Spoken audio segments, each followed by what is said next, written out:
Hello my friend, it's King Gabriel here again, and I'm here to clarify a simple little technique, right? A technique that's going to help a lot of people who, well, are in situations they don't want to be or are suffering, I said, yeah. You know, there's pain and then there's suffering. Pain is mandatory, suffering is optional. And we really want to move to the point where we're able to alleviate suffering as quickly as possible, right? And that is always the goal of compassion. So here I am speaking this, and this is a clarification of something that I have already spoken, just so that you could use this in your everyday life and make the changes you want to make as easily as possible. And this is how simple it is right now.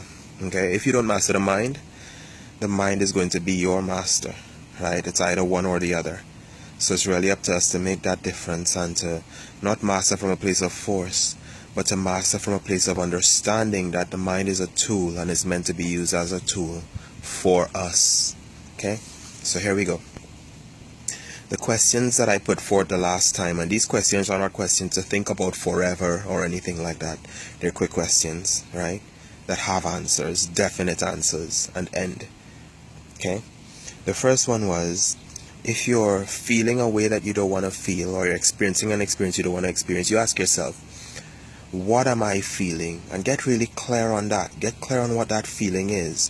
If it's an illness that you're suffering, as I said, and the illness has you feeling powerless, it has you feeling weak, it has you feeling like, all these bad things happen to you, listen to what's happening there and listen to what you're really feeling for that instant.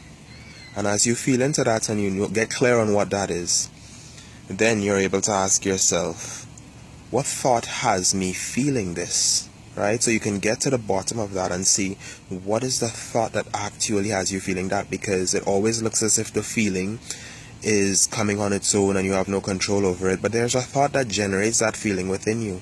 And if you are to go to the bottom of it, if it is that you feel the illness or whatever it is has you feeling as if you're weak, you'll find that in other situations you may have developed a thought pattern that you were just going to be quiet or going to be meek or something like that. And in your meekness, your quietness, you also think of yourself as subdued, right? And in being subdued, you subdue yourself through an illness.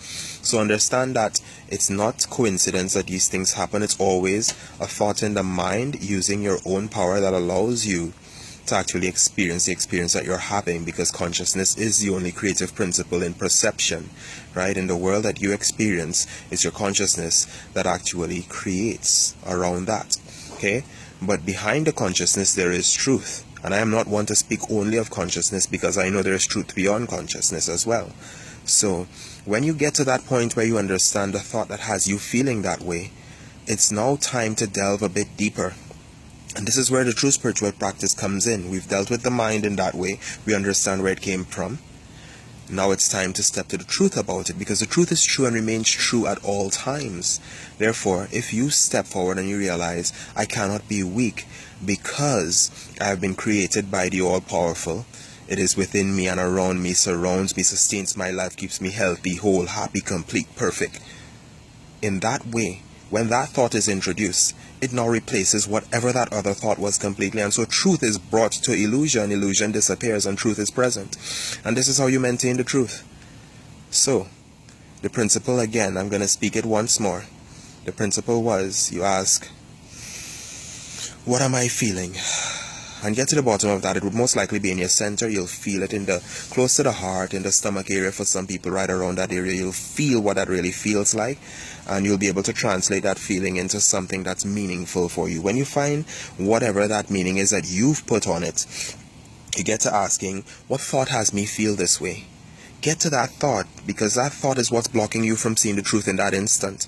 As soon as you get to that thought and you recognize it, it's now your duty to reach out to the divine consciousness, to reach out to the divine ideas, the divine thoughts, and let them be the vibration that comes down through your intention to replace the old feeling and send out a new electromagnetic signal to the universe or to source or to whatever you identify as being around you and making up life, to consciousness. And that is what replaces the old experience and creates the new. So it's not that you're dependent on consciousness for your life, because your life comes directly from the source. But consciousness is how you perceive and experience that life. So yes, it must be dealt with, but it's not the end of the road.